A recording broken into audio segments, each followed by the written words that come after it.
This is Gilbert Andrew Garcia. Listen to my radio show, A Tip from Gilbert. Talk, inspiration, and prayer every Monday from 11 a.m. till noon on Houston's gospel leader, KWWJ. 1360 AM and streaming live on kwwj.org.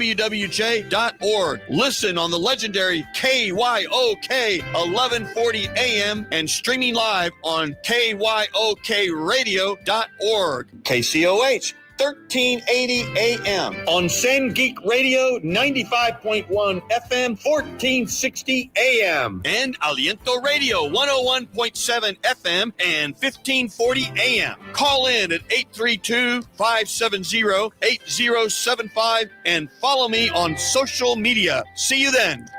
All right, Houston, you have me, Gilbert Garcia. Thank you, studio audience, with another tip from me. Talk, inspiration, and prayer. So here we are. It is Monday, of course, and oh my goodness, all you got to do is look in the TV, and there's always now all kinds of news. And we won't be able to go through all the news, but I know one thing. We were very active here at my firm because the president has put tariffs on Mexico and Canada and China. So, of course, the markets are reeling, meaning going south. And, of course, rates are going lower because people are concerned about whether it's inflation or whether it's going to be a recession. Either way, it's not a good fight to pick for anyone, because when you have a tariff war, all that means is all the citizens of all sides are getting taxed. And that's just not good for economic growth. And so that's what the markets are really saying to the president right now. And then, of course, we saw some of the accidents again in the air. And, of course, we've had all the fires in L.A. So it's just been news after news after news. But thank goodness Beyonce kept winning more awards. So that's good for Houston and good for her and good for, really, music. So we're here today, Gilbert Garcia, tip from me. And we are here with a guest of mine. And her name is Miss Katie Thomas. So first of all, Miss Katie, welcome on the show. Thank you for having me. Well, thank you for being here. Yes, thank you, studio audience. Because you are, I don't know if your title is the president of Moxxy Forensic Investigations. Is that correct? I have many titles. Yes. There you go. Yeah. and especially, awesome lady of the year.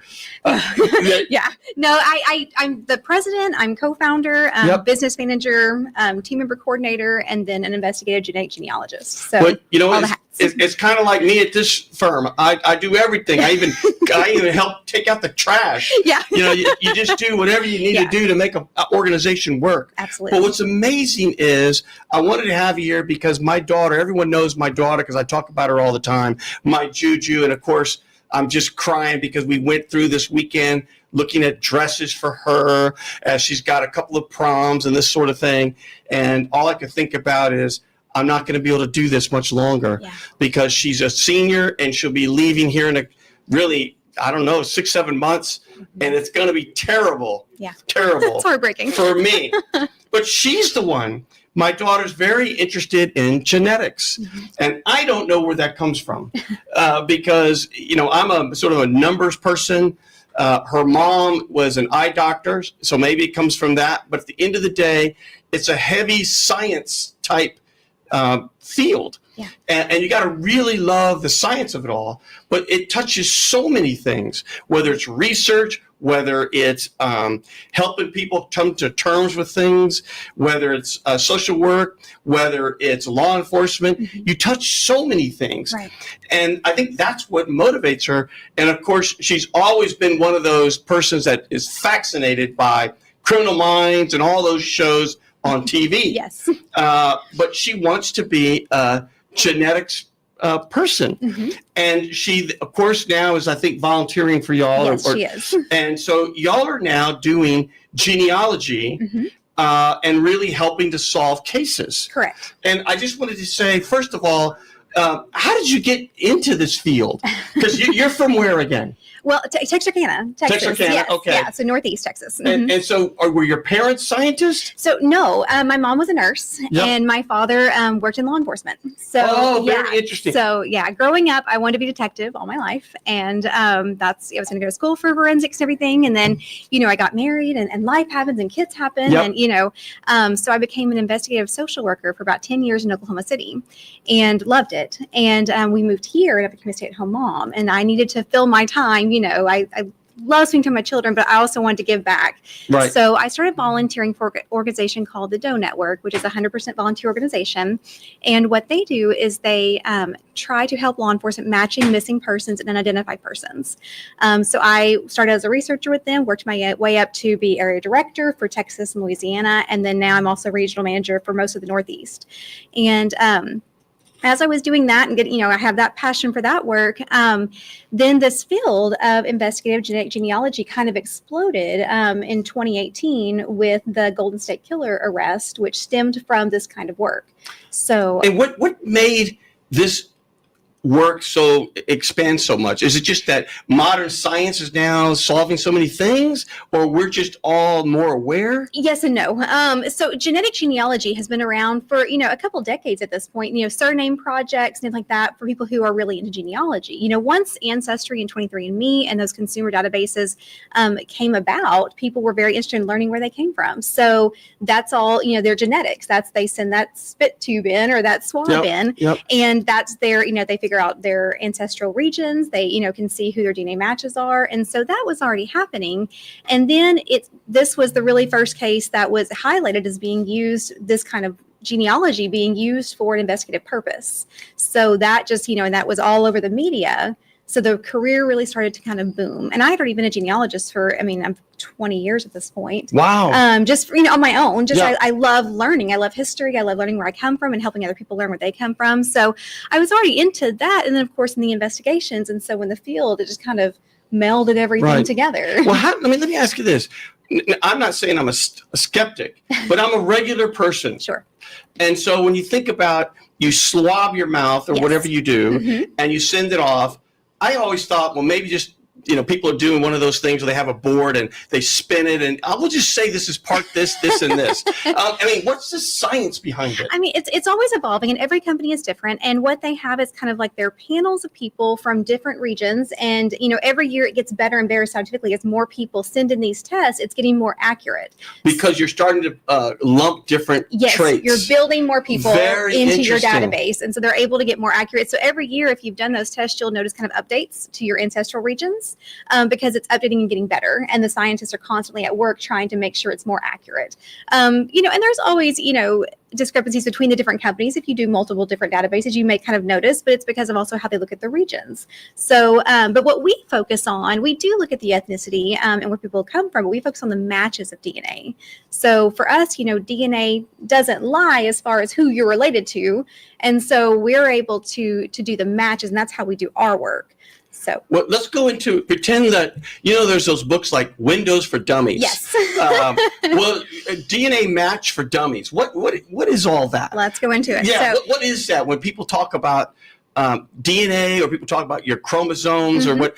Let's go to the basic building blocks of a human being and tell us about it. Sure. So, everyone has DNA that, it makes up who they are. That's inherited from each of their parents and their parents and their parents. But is it in every cell? Where is it? So it's the block that makes you up. It's your chromosomes. So it's the blocks that tell you who you are, where you come from, and what your gender is. So, XX is for females and XY is for males. And so what we do, when you think about those tests, when you send those in, like I said, it gets you your ancestral regions, it gets you your DNA matches.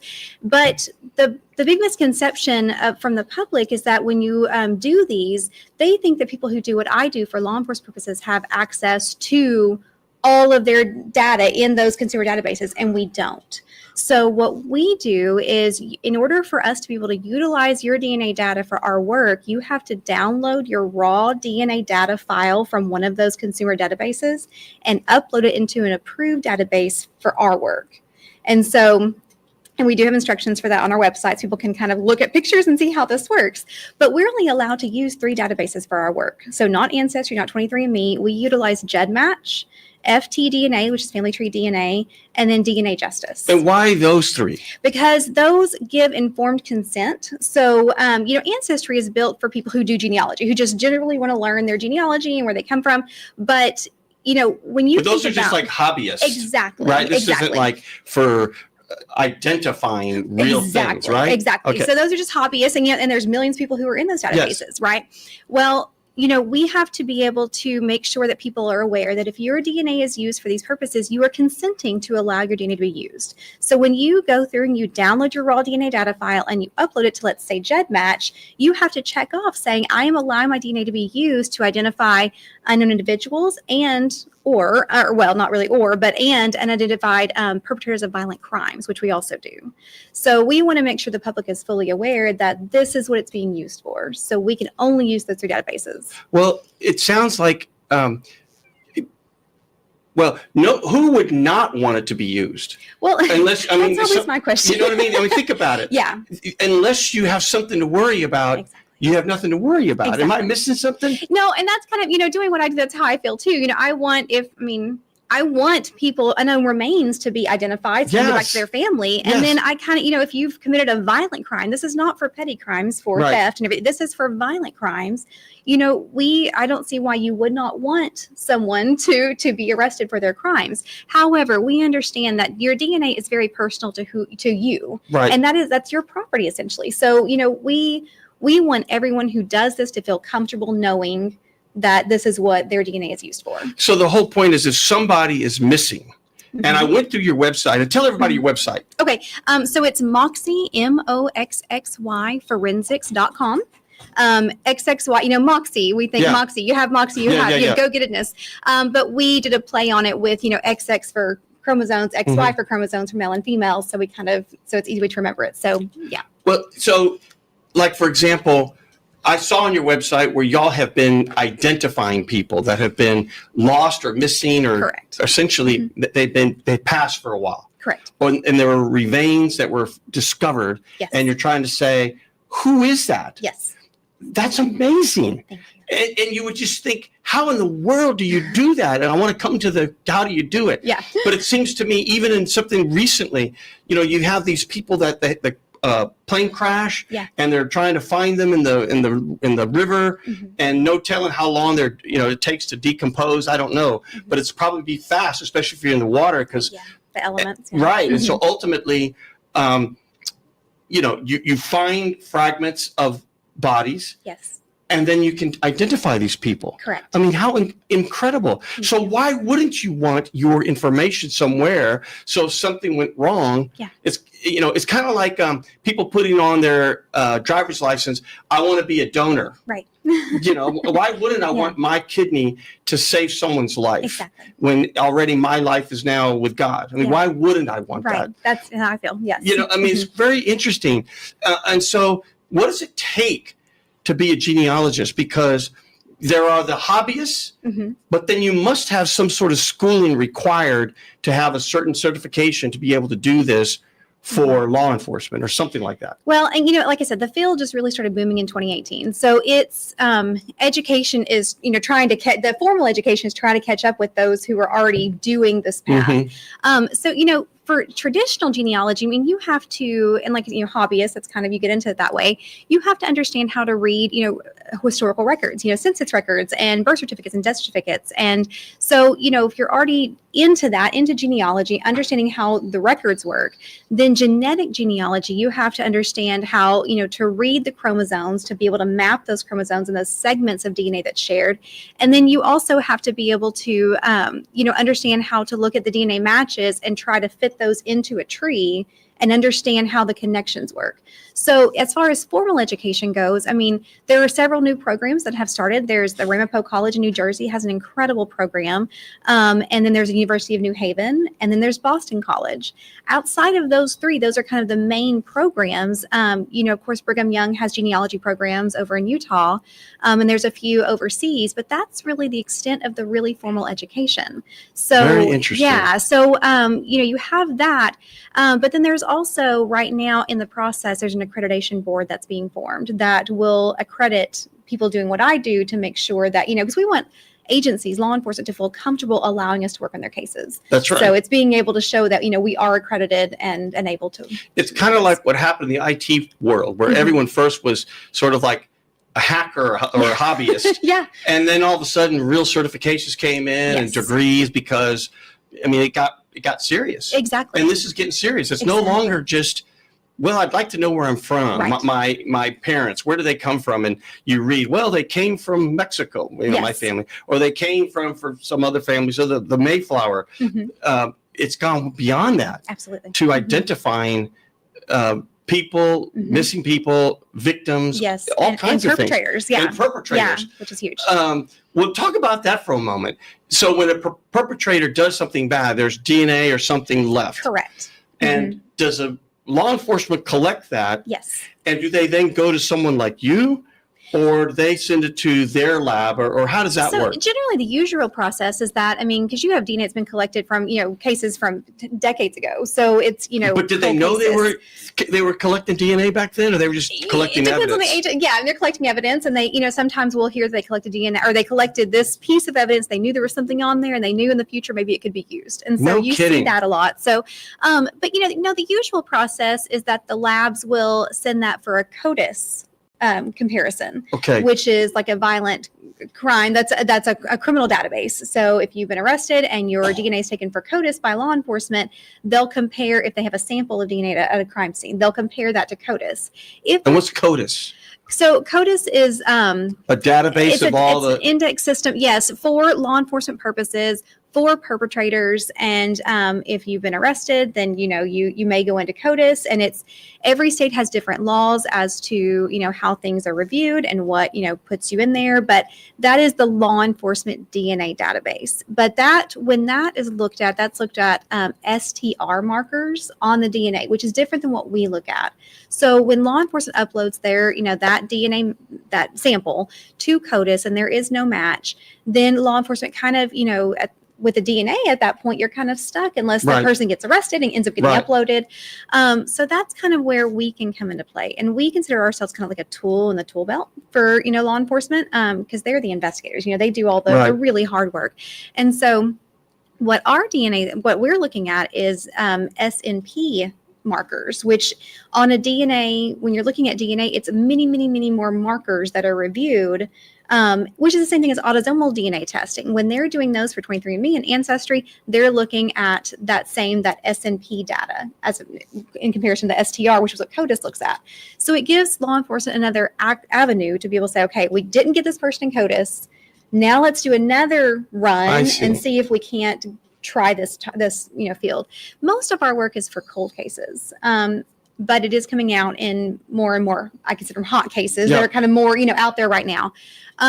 So you have that sample, and then it gets sent to, once we get a case, it gets sent to, one of our labs, and then they extract that DNA and they sequence it, and then they end up giving us a data file that we're able to do our work with.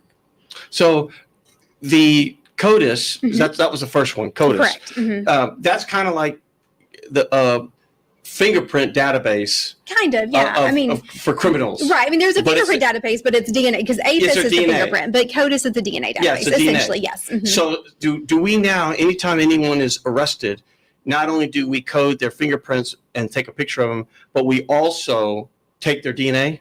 Well, that would be because it needs to be in the database. Yeah, it needs to be in the database, but that would really be a law enforcement question, because as far as what they constitute when they take that DNA for CODIS, it may be crime dependent, it may be jurisdictional dependent, So, but ideally, especially for a violent crime. So ultimately, if there's no match, that means that person is not in that database. Correct. So then you get called and said, maybe you might be able to match this somehow. Yeah. Very interesting. And because you're looking at many other things, you might be able to at least get more clues, like, well, they're from this region, or they're from this, or they looked like this, or something. Wow. Yeah. That's amazing. Thank you. Don't you think that's amazing? I love what I do. I think it's amazing. Yeah. And I still am not clear. if you go back to, now this is probably what everybody asks you. I'm going back to Jurassic Park. Yeah. When that little cartoon was there. Yeah. And they says, this is how it works. Mosquito and yeah, remember? And, and they talked about the DNA, and you could get a frog to make the connections, and then all of a sudden they made dinosaurs. Is that just totally crazy? I mean, well, we're not making dinosaurs, but I think the fact that, technology has advanced so much that we are able to, from a very small sample, be able to identify someone that's not been, known for 60 plus years. That's amazing. I think science is really cool. It is just so, and so remind me, this is such a silly question, right? But where are the chromosomes? Are they in each individual cells? Yes. Mm-hmm. Every cell has a nucleus. Yeah. Right. Membrane. Yeah. Remember from biology. Yeah. But is every cell have a chromosome, and is every chromosome the same? Yeah. I have a gazillion chromosomes. You have your chromosomes. Because I have a billion cells. Right. No, we don't have that many chromosomes. But what's cool is when you can look at the chromosomes, you can see the segments, and you can see what comes from your mother, what comes from your father, and the maternal side, the paternal side. And so we do a really cool thing that when we're looking at, our DNA matches, we can kind of map where the chromosomes come from. And so if we're looking at, let's say, your DNA matches, we can see their data, and we can say, okay, they would have matched you on this segment of this chromosome, on your paternal or maternal side. And it gets really, really in the weeds, but it is very cool the way the science works. But yeah, I will say I'm not a scientist at all. You sound like one. You could play one on TV. But science is. We have a laboratory coordinator. This is her bread and butter, and she does all of the science part of it, and she determines what kind of sequencing and what labs and what kind of sample to use, and that is Olivia McCarter, and that's her forte. Yeah. And are you taking? This is, again, silly questions here. Are you taking a blood sample? Okay. Are you taking a skin sample? A bone sample? So there's all kinds. So we can do bone. It's a little more expensive for bone extract, but sometimes it's all you have. And is that from the marrow? So it's what we'll do is we'll send a bone, usually like a femur or a tooth would be great. Yep. That may have the most DNA from it. And then our lab, they do all the magic and they extract that DNA. But you can do bones, you can do blood cards. We actually work with Pima County, Arizona, and he has over 1,400 unidentified human remains. Over 1,400 unidentified human remains. Wow. And so for him, of course, you can't store everyone. And so he does blood cards for everyone. And so we can just send a blood card, and which is amazing and a little bit more cost effective for the agencies. But we also have, where there's been, DNA in paraffin wax. That was happening for a time period, especially in the 90s. Say it one more time? DNA, like in paraffin wax. What does that mean? That's a very good question. They were like paraffin wax. You think of like wax and blocks. Right. And they were storing the DNA samples, whatever that sample was from that individual, in that paraffin wax block. So we have a really great lab that's able to extract DNA from paraffin wax blocks. And then, of course, violent crimes, whatever DNA may be left on the scene. Mm-hmm. Wow. And so is it you get it and you put it in like a centrifuge and spin it around? Do you put it under a microscope and look at it? What are you looking for? For my part, I couldn't tell you. That goes to our labs, and she coordinates that. And they, for my part, they just give me a data file, and I can start doing what I really, am skilled to do. But we send, and I say we, the DNA evidence never comes to us, but we will send it. The agency will send it to the lab, and then that lab will extract that DNA. And then they'll sequence it, and then it's called bioinformatics, where they create this data file to upload to one of these, databases we're allowed to use. Now, what does sequencing mean? That's a great question. Does it mean you're just sort of like putting it in order? Something like that? Yeah, they're trying to get all of so extracting is getting the DNA from the sample, and then they're trying to, put all those markers together and trying to sequence. There's different kinds of sequencing, and they're trying to put all that together to be able to see the patterns of it, to see what matches. And then it goes to the computer part. That is just phenomenal. We have a caller already. Is there a Judith? Judith, are you there? Hi.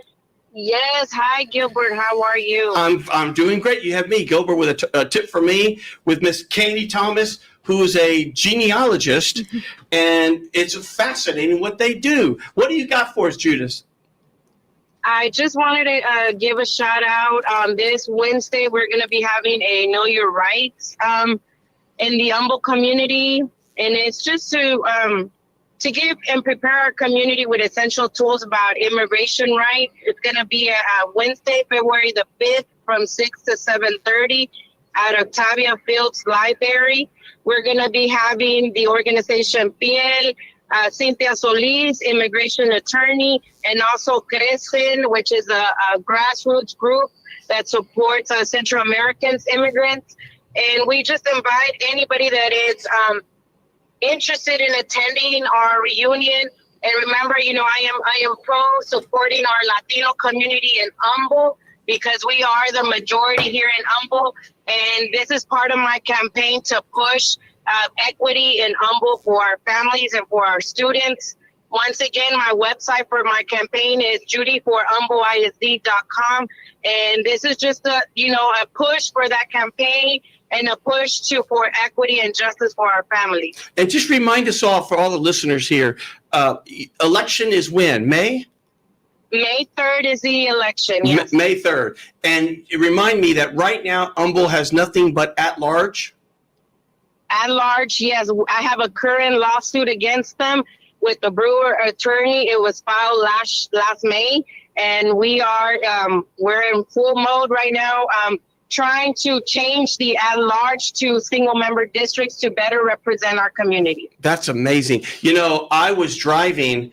I forgot where I was driving, but I was on the Highway 59, and across all the majors in the sky. 59 is now very low, and you can see the streets that go across, and I mean all the major streets across were packed with people, essentially in support of immigration, in support of Central Americans. There were lots of beautiful Mexican flags. I saw El Salvadorian, I saw Argentine, Peru. It was phenomenal. There must have been thousands of people, because each one of those streets across, as I was driving, were packed with people. Yeah, we were out there yesterday. We were out there. It was yesterday. My family and I, we were out there yesterday supporting the Humble community. It's been 100 years that the Humble School District has been established, and not a single Latino has served in the school board. Not ever. That's amazing. In 100 years. That alone tells you that there's, something wrong with the process. That we can't get one elected. And it's time for a change. And thank you for your support and allowing me the time to express the concerns that are happening here in Humble. Well, do it one more time. Tell everybody where the Know Your Rights. And by the way, for everyone listening, please know your rights. The government cannot just tell you, show me this, show me that. You have rights. You don't have to answer the door if they knock on your door. You don't have to do those things unless they have a warrant. And so please know your rights. That's a beautiful thing. Tell everybody again where it's going to be, the time and place. It's this Wednesday, February the 5th from 6 to 7:30 at Octavia Fields Library, 1503 South Houston Avenue in Humble, Texas. And we're going to have Piel, the organization group, Cynthia Solis, an immigration attorney, and also the Central American Crecen group to help all of our undocumented people here in Humble with valuable information. Wonderful. Thank you for calling in. I hope you call in again. Thank you very much. You're welcome, Judith. We have another caller here. Before I go back to Miss Katie, was there a Bobby? Bobby, are you there? Hello, Bobby. Bobby. Bobby. Are you there, Mr. Bobby? Bobby? Or did we lose you? Can you hear me? We may have lost you. That's okay. Bobby, if you're listening, call back. So let me ask you, Miss Katie, when you see these shows, cold case and, all those things, how accurate are they? When you about I mean, is it just Hollywood? Yeah. But when you talk about where they're trying to find stuff and the intricacies and all that, I mean, it's quite fascinating. Would you say that, God, that's kind of like a day in the life? I mean, yes and no. I mean, we do a lot of waiting. You know, I actually saw an episode of Law and Order SVU the other day, and they talked about genetic genealogy.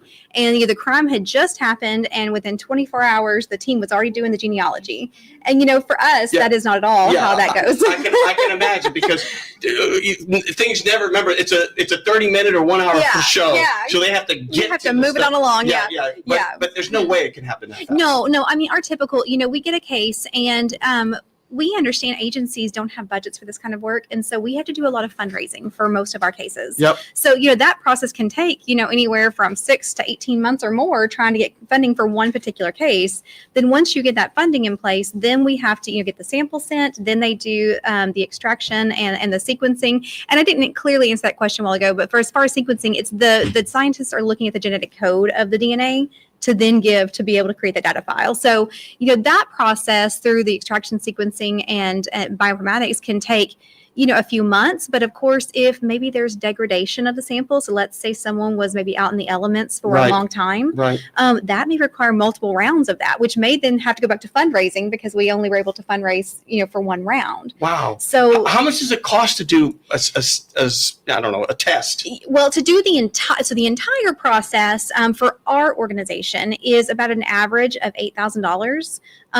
Because, you know, the labs have their fees. Even just uploading those DNA data files to the two databases that we, you know, DNA Justice is free to upload to, but GEDmatch and FTDNA, just to upload to those two databases, $2,400. Just the data file for us. Now, for the public, when they download their DNA and they upload it, it doesn't cost for them. And there's no public funding for this, even though it's such a good public good to identify things. Absolutely. And there are grants, you know, there are federal grants that some people, you know, have in our field have been able to snag, and which is amazing. And, you know, some agencies do have funding for this, but for us, what we're finding is that most of them don't. So we want to do whatever we can to help them get those funds and be able to get somebody identified, because they, you know, law enforcement has so many cases. And you look at larger cities like Houston, and the backlog of these unidentified remains, like Pima County, where they have, you know, more than 1,400, you know, we want to try to give some reprieve to those agencies and to the families who are still waiting to figure out what happened to their loved ones. Oh my God.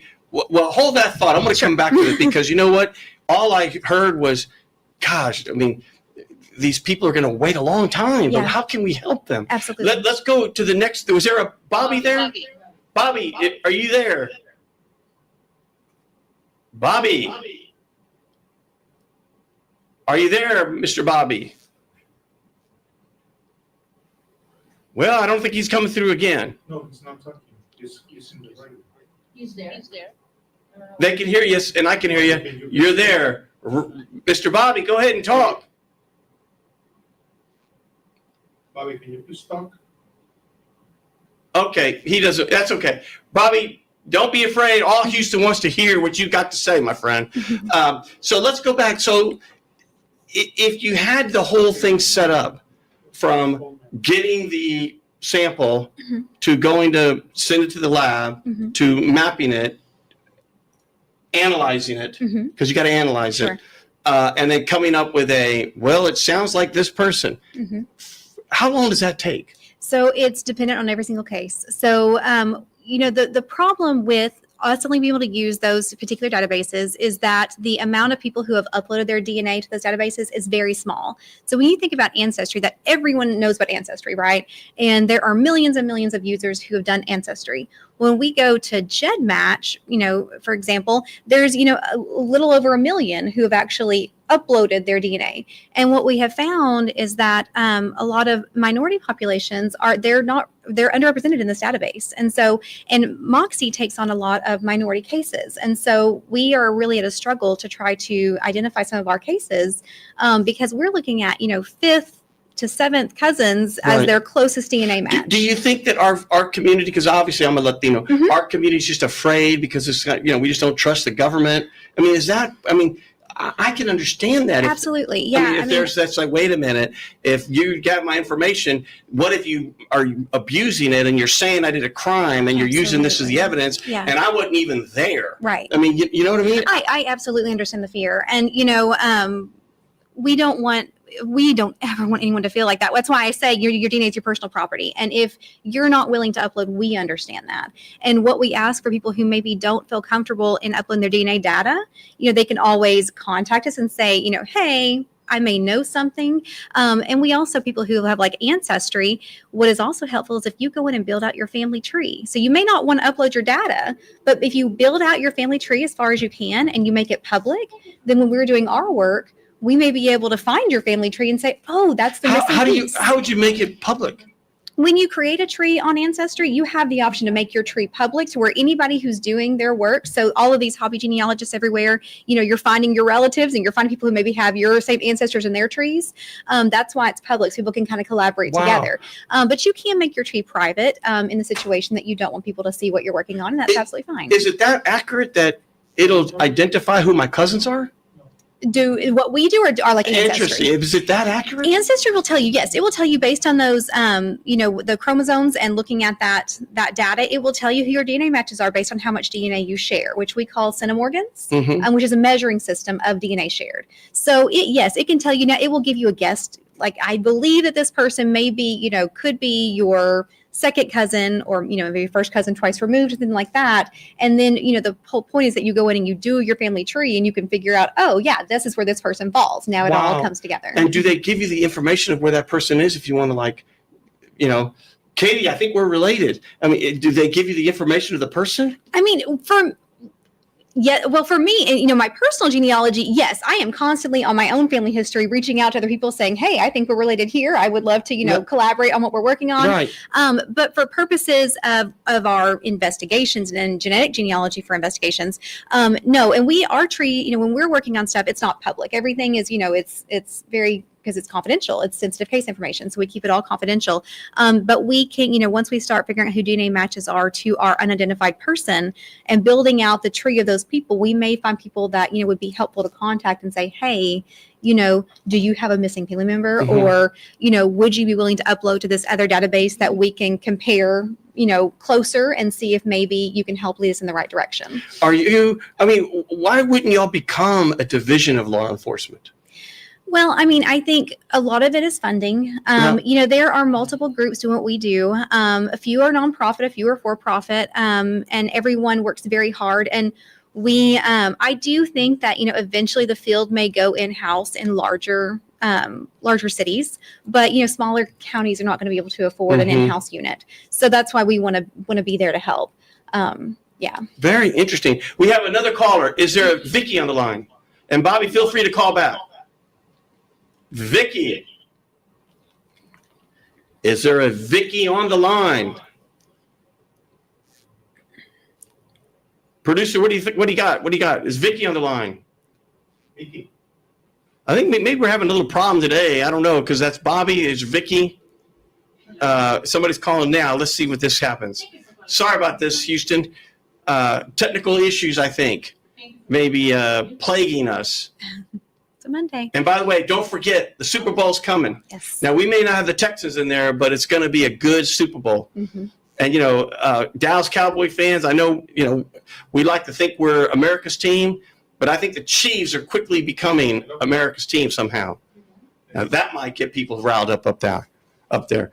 Nobody's there? That's okay. That means we're having a little technical difficulties. That's okay. So if somebody wanted to go into this field, it's like, let's say my daughter, she says, you know what, I'm really interested in this. Outside of those main schools that you mentioned, Boston, New Haven, and some others, do you just take biology? I mean, what's the closest thing at I don't want to say regular university, but to sort of learn enough about this that I can get going? That's a good question. I mean, because when we talk about the science, I mean, as I said, I am not a scientist, and the science part of this is not my strong point here. The genealogy and the history is my strong point. So, yes, it's great to have a good understanding of biology and how that works. It's a great understanding to have a good understanding of history and the events that happened in our history, because we do have an historical project that we're working on as well. So, I think those help. Criminal justice is also a really good field to look at for this kind of work, because you want to understand how investigations work. So that's why this field it's kind of confounding on how to get the proper education, which is why most of us have kind of gotten the experience, through these kind of stranger outlet. I don't say stranger, but through different outlets, we all have different experience. Is your dad like super proud of you? He's like thinking, honey, go out there, go do it. I mean, he must be like, I hope so, yeah. Your dad must be like, Yeah. boy, because he probably wanted you to be an investigator, but now he's thinking, this is even better. This is like cooler. And safer too. And I'm not out on the streets, trying to. Ain't that the truth? Yeah. Hold that thought. I want to go back to dear old dad. Is there an Alex on the line? Alex. Hi. Alex, you there?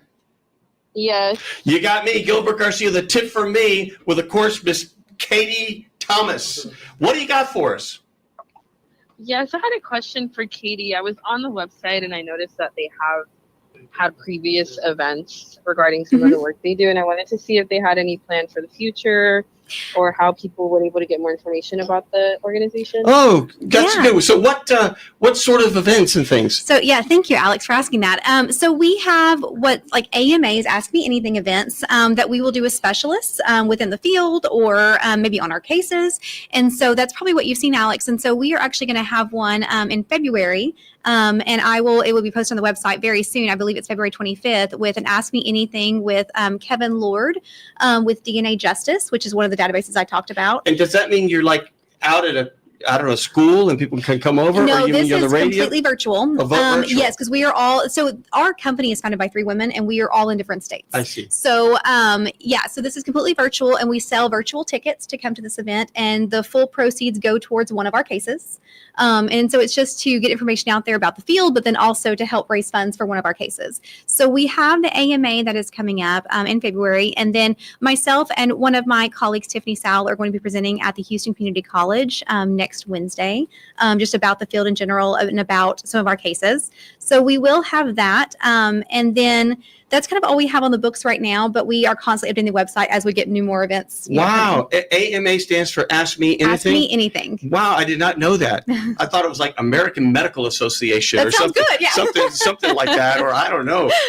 But Alex, what says you there? So you went on the site. What else did you see there that you could share with us, our listeners?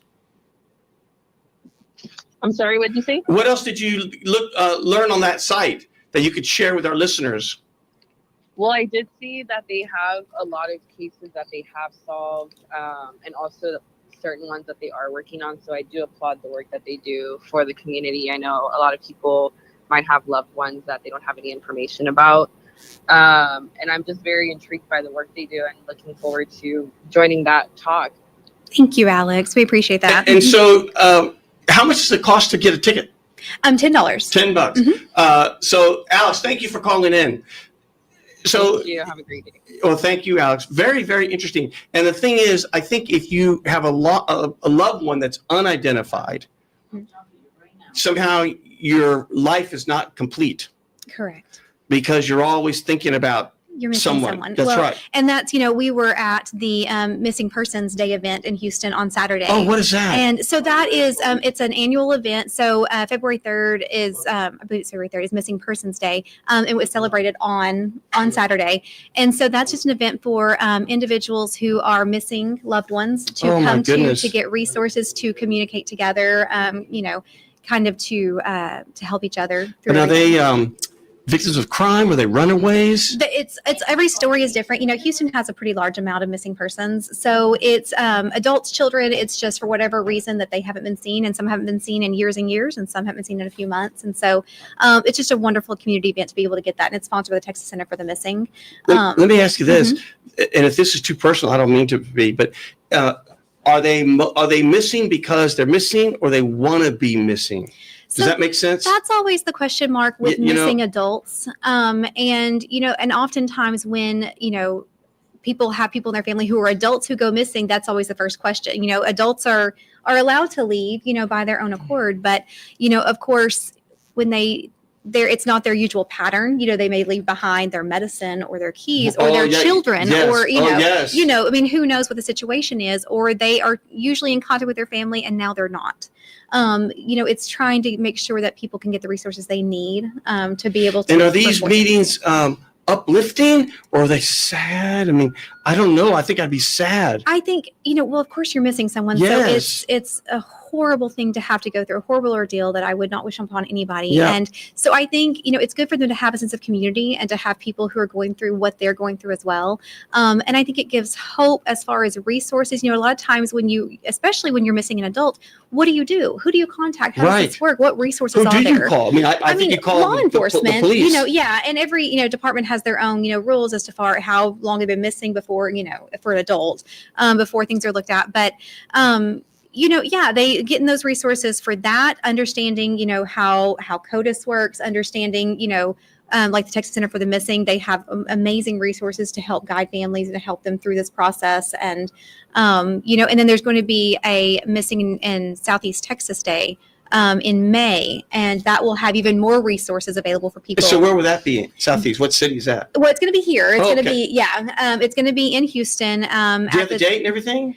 I can get it for you, but it's going to be at I believe the Children's Assessment Center, and it will be a really good thing for families to come to as well. And if people are there, it seems like a great way to bond with other people that Absolutely. have similar pain. Absolutely. And maybe in pain together, again, there's hope Yes. and support. Yes. And Like, it is. like group therapy. Absolutely. And it's May 3rd. And, one of the people that spoke, Saturday resonated with me that, having families that when you are missing someone, coming to events like these, because if you don't show up for your missing loved one, who is going to? Nobody. So absolutely. So That's you right. have to be there, you have to be proactive to get that going. Well, hold that thought. We have Bobby. Bobby, are you back? Yes, sir. I'm still here. Well, Bobby, you got me. Gilbert Garcia, the tip from me. And we're talking to Miss Katie Thomas about genealogy and essentially helping find people that have been missing or things of that nature. But whatever you got, share it with Houston. Well, Miss Katie, I know you've heard say, curiosity got the cat in trouble. So I was curious. Yes. Miss Katie, you said X is a female. You said XY is a male. And I said, what about YY? But is there a YY? Well, no, it's XX and XY because you inherit your X from your mother and your Y from your father. And that's, And so only males have that Y DNA that is inherited through the males in their line. And then the female gets their X from their mother and their X from their father. Okay, well, so there's no, I can forget about it. There ain't no YY. Correct. Thank you. There's no YY. And so in reality, is the sex of the child determined by the male? Because he Yes. either is got the Y chromosome or the Right. Y Or the X. Yes, correct. Because the female has the X. Has the X, correct. Okay, so the male's really determining. Exactly. Very interesting. My goodness, let's go. We have like 3 callers there. Let me see that list again. These must be all the ones that were backed up. Everyone wants to talk to you here. Is there? Okay, we got a Vicky. Is there a Vicky there? Vicky. Patch it through. If we lose Vicky, let's go on to the next caller there. I see there are 3 in the hole. Hold on. There was a Vicky. There was a Sarah. No, Brittany. Oh, Brittany. No, Sarah? Let me transfer you, Sarah. Okay, here we go. Sarah. Is there a Sarah on the line? Sarah. Sarah. Just like that song, Sarah Smiles. You know that song? Yes. Sarah. Or what's the other one? Sarah by Fleetwood Mac. Sarah, are you there? We're having difficulties. Is there? Who else has got there? Hello? This is Sarah. Sarah? Hold on, team. Hello, Sarah. Yeah, talk to Gilbert. 1 moment. Here we go. Sarah, are you there? Sarah. Sarah, are you there? Are you there? Hello, can you hear me? We can hear you. You got me, Gilbert Garcia, tip from me with Miss Katie Thomas of Moxxy Hi. Forensic Investigation. What do you got? Hi, I was just wondering, what would you say, Katie, is like the hardest part of the process? That's a very good question. I mean, if you're talking about as far as running the organization, fundraising is the hardest part of the process. But for us, when we are actually doing our work, these people that we're identifying, they become kind of like family to us. We work on these cases, we work on these individuals for months to years. And, Wow. We of course always want a good story, not a good story as in something to tell, but we want them to have been happy. We want them to have had a good life. We care about these people. And so, when you come to that resolution and you learn the person's story and what happened to them, that's probably the hardest, for me at least, that's probably the hardest part, because it does get emotional, because you really do care for these people and the families when you see what the families have gone through, and then when they do find out the resolution, that can be heartbreaking. We're here to give people closure and to give agencies and the cases closure, but we really do care, and so that's very difficult to kind of work through sometimes. And the families know that you take on the case. No, because they don't know that these are unidentified people, so we don't know who the families are. Oh. So you're just taking on a case, John Doe number 15 or whatever, and then you're just going, and all of a sudden you call up a family member and say, I mean, there's, I think we got something here. Yeah, I mean, it's, it depends. It's agency dependent. Sometimes we call, sometimes the agency calls. Sometimes, we just have to go out there and say, hey, are you missing anybody? And then they'll tell us, and then we're, all the pieces kind of fit together that what we have done is correct. But, at the end of the day, what we're doing is identifying a candidate for this individual, and then law enforcement or the medical examiner do the final piece to make sure that we're correct. We haven't been wrong yet, but they want to make sure that we're, fully correct. And when you go this, you probably have this feeling of, I don't know, exhilaration. It'd be this incredible emotion of, we solved this. Yes. And it took 10 months. Yeah. I mean, what an incredible feeling it must be. It is. It's an all-encompassing, overwhelming feeling. And, sometimes we're able to, meet the families, go see, the graves of the person, and, try to have that resolution as well. My goodness, they probably give you the biggest hug, and there's probably lots of tears, and part tears of joy, and some is tears of reliving absolutely. what happened. Yeah. Oh, I'm going to tear up right now, because I get it. Y'all are, in many ways, guardian angels. Thank you. It's a wonderful team who all have, this is all their heart. This is the heart's mission. And, none of us are in this for money. We're in this to make a difference in the world and try to help families as best that we can. So, I can feel it. I can feel it. Hold that thought. We have another caller there. Put it through. Vicky. Was there Vicky? Yeah, Vicky. Vicky, are you there? I am. Vicky, you have me, Gilbert Garcia, with a tip from me. Go ahead. Hey, how's it going? Hey, Vicky, how are you? I hear. I'm doing great. Getting ready for a prayer vigil at Milby tonight at 4 o'clock. What? Tell us about it. Well, we had there was 2 students last week who both committed suicide. No. Within 48 hours apart. Yeah, it was something like that. It was a couple of days apart. And so the community's coming together. We're going to pray at 4 o'clock. And then we'll do another prayer walk at 9 o'clock in the morning tomorrow. Oh, my goodness. And what grade? I mean, I don't know if this is questions you can't answer, don't answer. But what were they? Do they know each other? Were they the same grade? They both were in sports. One was in baseball. The other one was in football. I do know that. Different scenarios. But, they had the tragic loss of someone passing away in her sleep, a softball player. She passed away on Christmas Eve. And then we had another who was hit by the train. So there's been a lot of things, tragedies going on. But, the community, we just come together strong and pray for these students, pray for all students. Hero started because of a 9-year-old that I made mention that he wanted to commit suicide and didn't want to live anymore. So I think it's really important that we pay special attention to our children, our little, all people, families, and just remain encouraged and encourage others.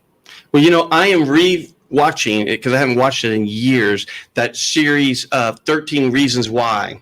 And if you haven't seen it, Houston, you got to watch it. Mainly parents, because in this, the parents didn't see the signs. And yet there were so many signs, and it talks about bullying and at school, and nobody saw the signs. The teachers didn't, the parents didn't, the counselors didn't. But when you look at the show, they were all over the place. Wow. And so we've got to really take care of our young people, because they live in such a troubled times. And so please, parents, talk to your kids and ask them, how you doing? And tell them you love them. Tell them you love them, like every day. Just tell them you love them, because sometimes it comes down to people not feeling loved. Oh, my goodness. Well, Vicki, I really appreciate you telling me. And the young person that, of course, got hit by the train, that is so awful. And I hope some good comes out of it, which is somehow to get the railroad companies to do something different. Because I know I hear stories about these trains coming through, and they're there for hours. And the young people can't help but to say, I got to get to school. And they try to go in between the tracks or in between the cars. And it's a real issue. It's a real issue. You're right about that, Gilbert. And these are issues that, politicians have so much in their hands, but as community leaders that we are, we definitely have the just as much as right and authority to just hold, accountability. But I'm really excited about what you have going on there too, your ancestry. I've always wanted to do that, so I'm inspired now. Please put your phone number out there so we can reach out. I want to do track my parents before, while they're still here. I have always wanted to do it too, and I guess thought, oh, this is kind of hokey. I mean, I don't know what I thought, but I don't think I was a true believer. But one thing's for sure, now I know that there's real science behind it, and now I know that a lot of good could come out of it if you can load up that data for other people to share. Yes. That's what's key. And that's why it's on our website. We walk you through the entire process of downloading that data from those consumer databases and uploading it so that we can use it for our purposes. What's the website again, please? It's www.moxxy, M-O-X-X-Y, forensics.com. We have on there those upload instructions. We have all of our cases we're fundraising for. We have information about our current casework and current case solves and our team, our incredible team. So, yeah. Wonderful. Well, Vicki, thank you for calling in, and please call in again. Awesome, Gilbert. Thank you. You're welcome. I think we have, is there one more caller there or no? Okay, we've got about 3 minutes. It's hard to believe an hour's gone by. Can you believe? You probably thought, well, how are we going to fill an hour? Yeah, you thought that, right? I did. I was so worried. People always think like, well, do I need to prepare? Yeah. No. I want to go to something important. I'm going to give you the last word into Houston, and I'm very happy to say that when you leave, we'd like to make $1,000 contribution to you because we know, and you can. Well, thank you, studio audience. You can either use it for a bunch of tickets or people to listen to the show, meaning the A&A, yes. Ask Me Anything, or to just go to the kitty to make something happen good on one of these cases. Thank you so much. Daddy must be so thrilled for you. I mean, he's probably thinking, honey, because detectives are kind of like rough guys. Yeah. You know what I mean? They're real macho type Yeah. So they're probably thinking, oh, honey, come on, you're going to go through blood samples. But now I bet you made him a believer. Yeah, I mean, I hope so. I think so, yes. I mean, I can just see your dad right now saying, God, I never knew that there was this science behind this. Yeah. It's real. And I got to make sure I get samples of things and preserve them. Absolutely. Because you don't know with the advances of science what will happen 10 years from now. Absolutely. But keep everything. Whole different field. Yes, blood, exactly. hair, saliva, clothing, stuff gets on clothes. Everything. Just everything, everything. Yes, absolutely. Very interesting. And tell us again, your mom was what? She was a registered nurse. A registered nurse. Yeah. Well, there you go. It was sort of like the Y and the X came together, although the X and the X, detective, nurse, bam. Yeah, here I am. And then and do you have any siblings? I have a half brother, yes. And is he in the field? Or no, he is. He actually designed our logo. He's a graphic designer, so he is. Yeah. But at least he's a part of the family. Effort. He is. I think that's wonderful. Yeah. Well, you've been a joy, and thank you for getting my daughter involved. She is just she's incredible. She just like all she can do is talk to me about it. Oh, All she I can do love is that. talk to me about it. Good. She's fascinated by the science. She's fascinated by helping people, both from I don't know. I'm going to say this word. I can't think of it. Get the people who committed the crime and then close the loop for people who've been victims of crime. But both sides of it. Yes. You have about a minute. Talk to Okay. Houston. Okay. What do you want to say? Let's make your pitch and get everyone, your website, everything in there. Hi, Houston. We appreciate the support of everyone. Like I said, it's important to understand the process and uploading your DNA for us to be able to utilize for these types of investigations. But, we also would love for you to look at our website and look at our cases that we are fundraising for. We have 8 cases that need funds, that need help. But even just support, if you look on our social media platforms, we talk about our casework, even just sharing that information, liking our social media platforms to be able to get more information out there. But we do appreciate the support of everyone, and we do have 3 Texas cases that we are fundraising for, so we would love for you to check those out.